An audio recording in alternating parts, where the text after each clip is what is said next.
This talk I've called Being Bored is Good in Moderation. Most things are good for you in moderation. Coffee, chocolate, lazy days. Boredom is no different. Actually, it's more than good for you. Transient boredom, or boredom in moderation, is essential to your well-being and in fostering creativity.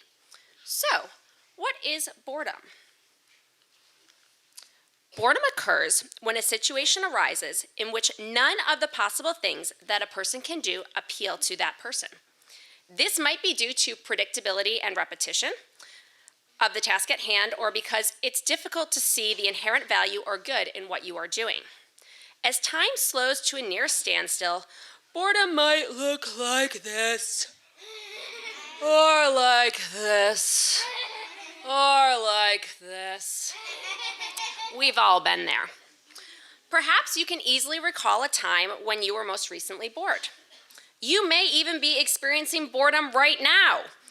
As it's Friday morning, you're sitting and gather listening to someone talk, and if that's you, you're experiencing boredom from predictability. And that's a good thing. And not that I want you to be bored during this speech. So if you are experiencing boredom, why is this a good thing? And for those of you not experiencing boredom, you'll want to try to schedule in some bored time later today. So when you are bored and in a moment of disengagement from your surroundings, when nothing can do at that moment interests you, your brain lights up and is almost as active when bored as when not bored. And the parts of your brain that light up when you are bored are very different from the ones that light up when you are engaged. It's a moment when your brain and your consciousness get to reset themselves. Sort of like in class when we get energized and need to reset our engines, calm them down and take a break. Boredom is the same for your brain. It's a reset time. And it is in this default mode, when we solve some of our most complex problems and have some of our best ideas. Experiencing a period of boredom before performing a divergent thinking task not only increases the number of creative answers, but also the level of creativity of those answers. Now, a divergent thinking task is one where there is no one answer. A question like, how many buildings do we have on the PBS campus, has one answer and is a convergent, not divergent question. And by the way, there are 12 buildings on the PBS campus.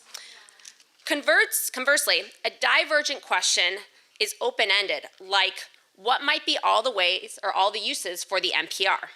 In questions like these where there are no one or two answers, being bored for a bit before answering them will help you come up with more and more creative responses.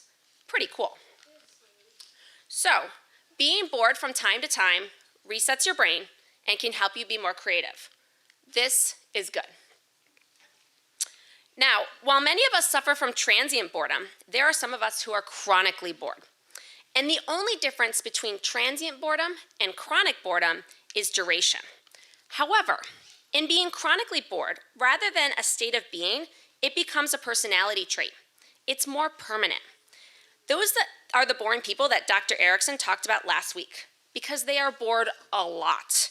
And it turns out that chronic boredom is linked to frequently having a negative affect, and as a personality trait, boredom is not a predictor of creativity.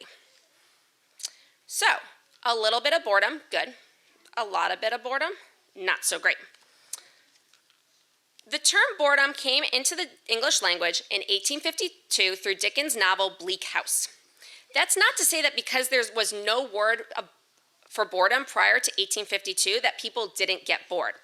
Rather, after the Industrial Revolution, basically the beginning of technology making our lives easier, people had more leisure time and thus had more choice. And with more choice and more boredom came the need for a term to capture the idle slowing of time and the watching of paint drying. Boredom comes with choice. So for the transiently bored, be thankful that you are bored. Even more than that, I encourage you to make space for boredom. To choose to be bored like many of the creative greats before you. Like Jackson Pollock, go on an endless daily walk without your phone. Like Jean Miro, go for a long jog or swim laps repeatedly without your phone. Or like Gertrude Stein, drive to a farm and stare at cows without your phone. Okay? Now, the without your phone part is really important because these tech devices that we are so codependent upon are designed to keep us from being bored. There are entire websites that are designed to cure our boredom. But we do not need to cure boredom. It's normal. It's good. From an evolutionary standpoint, boredom keeps us from being overstimulated and engaged on every little thing so that we can be alert and ready for the things that really matter.